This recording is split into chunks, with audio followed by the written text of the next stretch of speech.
Oke, assalamualaikum warahmatullahi wabarakatuh. Ketemu lagi dengan saya, dengan Bu Santi, dengan mata kuliah Manajemen Keuangan 2. Maaf, Manajemen Keuangan 1 ya. Nah, di sini kita sudah mulai masuk ke bab 2. Bab 2 ini kita mulai memahami dulu sebelum kita memahami lebih jauh tentang apa itu manajemen keuangan 1, terutama nanti menganalisis laporan keuangan. Nah, di bab 2 ini saya mengajak teman-teman untuk memahami dulu bagaimana sih sebenarnya mindset manajemen keuangan. Pertemuan minggu lalu kita sudah membahas tentang pengertian, tujuan, dan fungsi. Nah, untuk bab 2 ini kita fokus untuk mengubah mindset manajemen keuangan ini, bagaimana kita sebenarnya sebagai seorang staf keuangan atau manajer keuangan atau seorang entrepreneur, di mana mindsetnya itu seperti apa untuk mengelola keuangan yang baik. Nah, capaian pembelajarannya adalah mahasiswa mampu memahami mindset manajemen keuangan. Bagaimana sih kajiannya? Yang akan kita pahami ada 4. Yang satu, 4 komponen manajemen keuangan.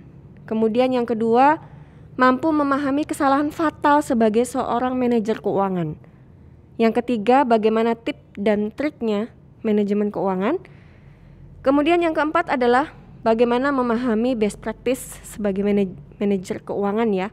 Nah, ini yang 4 poin ini yang kita akan bahas pada bab kedua ini sebelum nanti kita menganalisis sebuah laporan keuangan. Nah, yang poin pertama adalah 4 komponen keuangan. Apa yang harus kita pahami di 4 komponen keuangan? Tentunya sudah tahu ya secara global bahwa ada pemasukan, ada pengeluaran. Nah, di sini ada 4 poin yang harus kita pahami adalah pemasukan, pengeluaran, kemudian ada aset, hutang, atau modal. Kesalahan manajemen keuangan, khususnya pemilik bisnis yang paling sering dan paling parah adalah apa?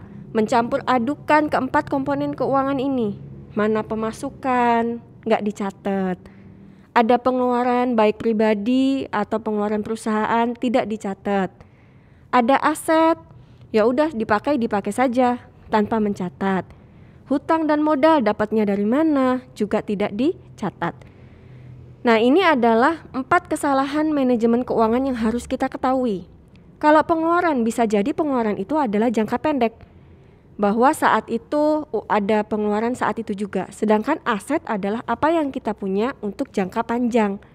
Nah, sehingga harus bisa dibedakan bagaimana kita menulis pemasukan, bagaimana kita melakukan pengeluaran. Pengeluaran itu juga harus dibedakan, mana punya perusahaan dan bagaimana itu milik pribadi. Jadi harus dipisahkan. Terus aset, apa saja aset yang kita punya. Penyusutannya apa saja aset yang kita punya. Penambahannya aset apa saja. Nah, itu yang harus kita pahami. Kemudian modal. Dapat modal dari mana kita? Nah, itu juga kita perlu kita ketahui. Kemudian yang kita harus pahami di manajemen keuangan ini adalah strategi dan perencanaan arus kas. Jadi, strategi dan perencanaan arus kas ini tidak hanya terkait dengan uang masuk dan uang keluar, tapi seperti yang saya jelaskan waktu bab 1 itu, bahwa kita itu merupakan suatu bisnis, di mana alur bisnis itu tidak lepas dari kegiatan. Jadi, keuangan itu, manajemen keuangan itu berhubungan dengan berbagai macam kegiatan. Nah, saya contohkan di sini adalah ada 3P yang kita harus pahami misalnya dalam penjualan. Prinsip 3P dalam penjualan itu terkait dengan apa? Produk, pricing, terus promosi. Nah, 3P ini harus fokus. Kenapa? Itu akan terkait dengan uang masuk. Ketika ada penjualan maka ada uang masuk, ya kan? Kemudian nanti ada uang keluar juga. Nah, produk ini adalah fokus pada ketersediaan penjualan produk utama. Jadi kalau tidak ada produk yang kita jual, ya tidak ada uang masuk dong. Kemudian ada pricing. Pricing berarti harga. Berarti kan kita harus mengkalkulasi ulang supaya harga itu lebih terjangkau. Kemudian bagaimana dikaitkan dengan promo. Seperti itu. Kemudian ada promosi. Jadikan seluruh karyawan dan manajemen sebagai tenaga penjualan. Nah, di kegiatan penjualan ini kenapa saya kok manajemen keuangan muncul ya, ada membahas tentang penjualan. Iya, pastinya ada kegiatan penjualan kayak gitu. Jadi dalam suatu bisnis kalau tidak ada kegiatan penjualan, apa sebenarnya kegiatan yang dilakukan? Nah, tergantung mau penjualan barang apa penjualan jasa, itu tergantung pada unit perusahaannya. Kemudian 3P selanjutnya adalah tentang uang masuk. Nah, perhitungkan, perbanyak, kemudian percepat. Nah, diperhitungkan ini maksudnya adalah bagaimana perusahaan bisa berjalan 3-4 bulan ke depan.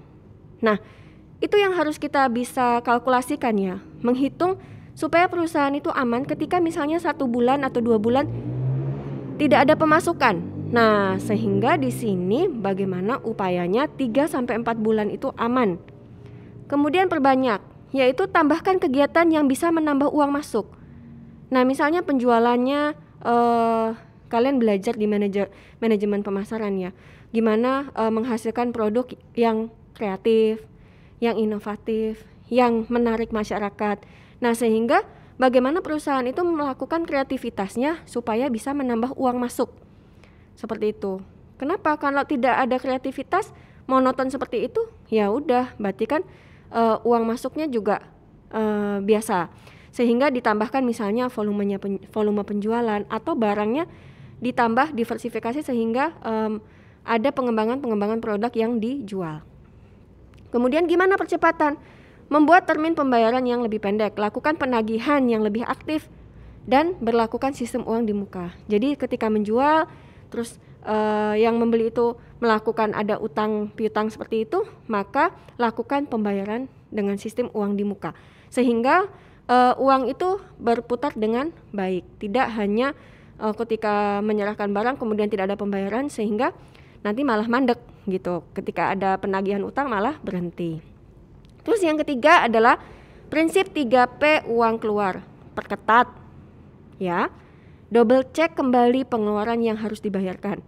Jangan sampai main keluar aja uangnya. Kita tidak ada pencatatan, kita tidak melakukan cek. Nah, itu lebih bahaya. Sebagai manajer keuangan harus melakukan pengecekan perketat, itu double cek tentang uang yang keluar. Untuk apa saja?